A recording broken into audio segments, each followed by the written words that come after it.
안녕하세요. 한의학 박사 정은아 원장입니다. 오늘은 성장에 관련된 오해들을 먼저 알아보고 키 성장 치료는 어떻게 하는지에 대해서 알려드리겠습니다. 키는 유전이라 개선시킬 방법이 없지 않나요? 네, 체질이라는 얘기를 많이 들어보셨을 겁니다. 부모의 체형, 골격, 기질 등을 물려받는 것을 체질이라고 하는데, 체질이 유전되듯 키 역시 유전의 영향을 많이 받습니다. 하지만 키와 유전과의 관계에 대한 여러 연구들이 있는데, 그 결과는 30에서 70% 정도로 다양해서 환경의 영향도 무시할 수 없음을 보여줍니다. 실제 임상에서 유전을 뛰어넘어 정말 잘 키운 아이들도 보고, 유전만 믿고 있다가 결국 치료 시기도 놓치고 작은 키로 멈춘 아이들도 봅니다. 저 역시도 두 딸을 유전 키보다 더 키우기도 했고요. 수면, 움직임, 영양, 스트레스 등과 같은 환경적인 요인들을 잘 관리하면서 노력하면 현재 예상되는 키보다 조금이라도 더 크게 키울 수 있으니 좋은 습관을 길러 건강한 아이로 잘 키우시기 바랍니다.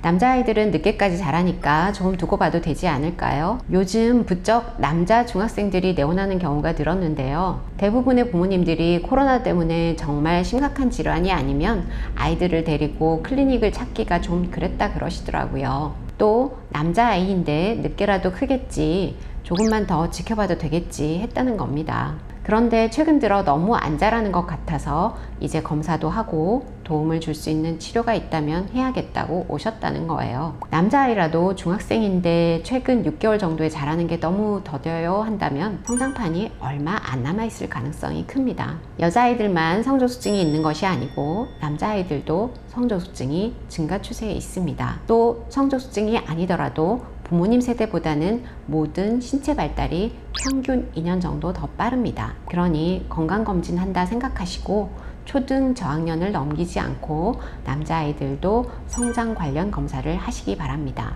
그리고 한번 해봤으니 됐다가 아니라 1년에 1, 2회 정도는 정기검진 하시고 문제가 있다면 전문가의 의견에 따라 검진과 치료를 하셔서 후회 없게 키우시기 바랍니다.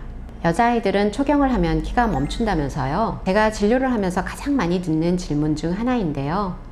초경을 하면 키가 안 자란다고 알고 계시는 분들이 계신데 그렇지 않습니다. 물론 초경 전까지 자라던 키 성장 속도보다 일반적으로 더뎌지는 건 맞지만 그때도 노력 여하에 따라 결과는 천차만별입니다. 대개 초경을 할 때 성장판 검사를 해보면 뼈나이가 평균 만 12에서 13세 사이 정도인데요. 그 정도 뼈나이일 때 이후 자랄 수 있는 키가 5에서 7cm 정도가 됩니다. 초경을 할 때 뼈나이가 평균 뼈나이보다 어리면 어릴수록 이후 키 성장 가능성은 좀 더 높고, 뼈나이가 많으면 많을수록 이후 키 성장은 훨씬 어려워질 수 있습니다. 그래서 초경 당시에 뼈나이 검사를 해보는 것이 중요하고, 그 검사 결과 예상되는 키보다 좀 더 잘 키우려면 환경적인 관리와 적절한 치료를 할 것을 권장합니다. 초경 이후에도 적절한 관리와 치료가 병행된다면 10에서 15cm 정도까지 키울 수도 있으니 건강하게 관리해 주시기 바랍니다. 성장판 검사는 한 번만 해보면 될까요? 남자아이들은 늦게까지 큰다고 하는 것만 믿고 있다가 성장판이 거의 닫힌 상태에서 오는 안타까운 경우에 대해서 얘기를 한 적이 있죠. 이런 경우 한 번도 성장판 검사를 안 해본 케이스보다 유치원이나 초등 저학년 때 한 번 해봤더니 예상키가 평균 이상으로 나온다며 마음 붕 놓고 계셨던 케이스가 훨씬 많습니다. 우리 아들은 성장판 검사 이후에 예상키가 170 후반 이상은 된다고 했으니까 중학생인 지금은 작지만 많이 늦게 자랄 건가 보다 하고 마음을 놓고 있다가 성장의 기회를 잃어버리게 된 거죠. 어린 나이에 성장판 검사를 통해 확인한 예측키는 성장하면서 변수가 너무 많아서 최종 결과도 그럴 것이다 생각하면 안 되는 경우가 많습니다. 평균적인 아이들의 성장 발달 속도를 따라간다는 전제를 두고 검사 당시 키의 백분위와 성장판 상태를 가지고 계산을 하는 것입니다. 그래서 성장 속도가 평균적이다 하면 예측키대로 자라겠지만 그렇지 않은 경우들이 많아서 검사할 때마다 예측키가 달라지게 되는 게 현실입니다. 그러니 큰 문제가 없었다면 1년에 최소 1, 2회 정도의 추적 검사가 필요하고, 약간 문제가 있었다면 3, 4개월에 1회 정도의 정기적인 검사와 함께 적절한 관리와 치료를 하시기 바랍니다. 키 성장을 위해 잠은 꼭 10시에 자야 하나요? 적당한 수면 시간과 취침 시각을 일률적으로 제시하기가 참 힘들긴 합니다. 미국 수면학회에 따르면 청소년의 경우 8시간에서 10시간 정도 수면을 권장하는데요. 일단 성장에서 가장 중요한 초등학생의 경우 총 수면 시간으로 취침 시각을 살펴보겠습니다. 9시간에서 10시간은 자야 하니까 아침 기상 시각이 7시에서 8시라면 저녁 9시에서 10시 정도에는 자야 하고 늦어도 11시에는 자야 그 정도의 수면 시간을 확보할 수 있게 됩니다. 성장기 학생이 일어나야 하는 아침 시각에서 역산을 하니까 10시 즈음이 되기 때문에 이런 이야기가 나온 이유가 일단 있습니다. 또 빛과 수면 호르몬과는 밀접한 관계가 있어서 자연의 광주기에 맞게 자고 일어나는 것이 숙면과 건강에 더 유리하다는 이유도 있습니다. 그래서 같은 시간을 잔다면 저녁 9시에서 11시 사이에 취침해서 자연의 광주기에 맞추는 것이 더 좋겠죠. 그런데 총 수면 시간도 중요하지만 키 성장과 건강을 위해 가장 중요한 건 수면 초기 3-4시간인데요. 하루 중에 분비되어야 할 성장 호르몬의 60에서 70% 이상이 분비되는 시간입니다. 또 하루 종일 피로해진 뇌를 청소하고 깨어있는 동안 입력된 많은 정보들을 잘 정리정돈해서 인출하기 쉬운 상태로 만드는 중요한 시간이기도 합니다. 그래서 초기 수면을 얼마나 깊은 숙면으로 빠지게 하느냐가 관건인데요. 그러려면 취침 2시간 전에는 음식 섭취를 마무리해 주어야 하고 취침 1-2시간 전에는 전자기기를 제한하고 약간 노란빛의 실내등 아래에서 가벼운 활동이나 책을 읽으면서 잠잘 준비를 하는 것이 필요합니다. 참고로 성인에게 필요한 수면 시간은 최소 7시간 정도인데요. 아이와 부모님의 건강을 위해 지혜로운 수면 계획을 세우시기 바랍니다. 한약이 뼈 나이를 빨리 가게 한다는 얘기들이 많던데 정말인가요? 결론부터 말씀드리면 한약이 뼈 나이를 빨리 가게 하지 않습니다. 키성장이나 성조수증 치료를 할 때 정말 중요한 것이 적절한 속도로 뼈 나이를 조절하는 것인데 키성장과 성조수증 치료를 하는 한약이 뼈 나이를 빨리 가게 하면 안 되지요. 본원에서 치료받은 아이들의 뼈 나이 진행에 대한 결과를 예시로 알려드리겠습니다. 첫 내원 시 본인 나이와 뼈 나이의 갭이 2년 이상 빨랐던 아이들의 72%가 1년 치료 후 갭이 3에서 6개월 정도 줄어드는 결과를 보였고요. 2년 치료 후에는 79%의 아이들이 본인 나이와 뼈 나이의 갭이 6개월에서 1년 정도 줄었습니다.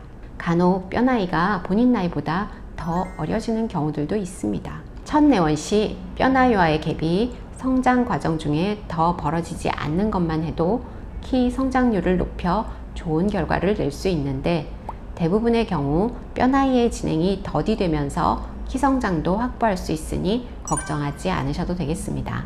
어떤 경우에 키 성장 치료가 꼭 필요한가요? 키라고 하는 것이 개인의 가치관이 많이 개입되는 영역이다 보니 치료가 필요한 기준이 참 모호할 수 있습니다. 하지만 의학적으로 치료가 꼭 필요한 경우부터 말씀드릴게요.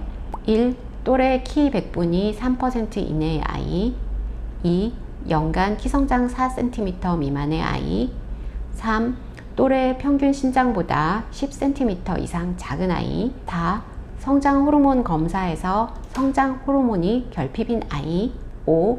만성 신부전, 터너 증후군, 프레더 윌리 증후군, 누난 증후군 등 질환이 있는 아이. 6. 임신 주수에 비해 작게 태어난 부당 경량화 진단을 받은 저신장 아이 정도로 정리할 수 있겠습니다.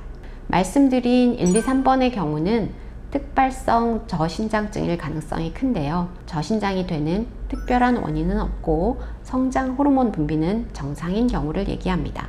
대개는 부모님의 키가 작은 경우들이 많죠. 이외에도 저신장은 아니지만 결정한 진로가 예체능계여서 신체 조건이 필요한 경우라든지 또 키에 대한 남다른 니즈가 있어서 키가 작은 걸로 정신적인 문제를 야기할 가능성이 있는 경우 등에는 성장 치료를 할 수 있겠습니다.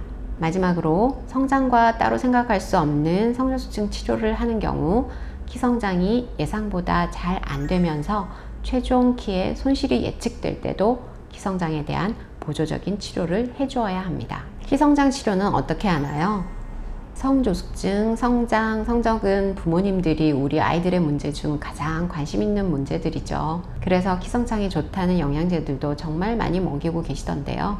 영양제는 정확히 얘기하면 건강기능식품으로 전문 의약품이 아님을 알고 너무 큰 기대를 하지 않는 것이 맞습니다. 성장 지연이나 성장 장애를 치료하는 방법 역시 양의학적으로는 성장 주사가 있고 한의학적으로는 한약 치료가 있습니다.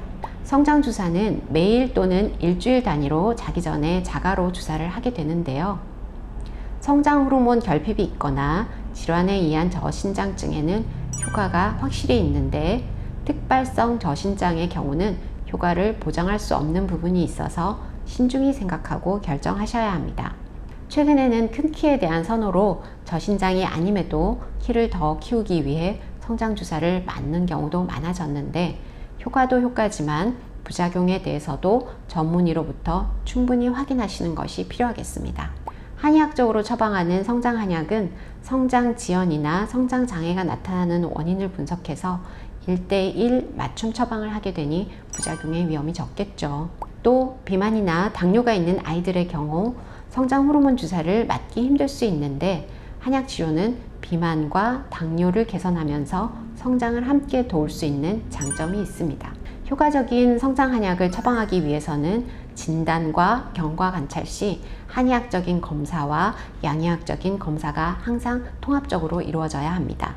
이렇게 제대로 진단하고 처방된 한약은 체질 개선 및 면역력 증진과 함께 효과적인 키성장도 얻을 수 있어 자연스러운 성장 치료라고 할 수 있습니다. 어떠한 질환이든 치료 효과를 높여주고 지속시키기 위해서는 건강한 생활관리가 필요한데 한의학적인 섭생 원리를 처음부터 교육하고 관리하는 것이 한의학 치료의 장점이라고 할 수 있겠습니다.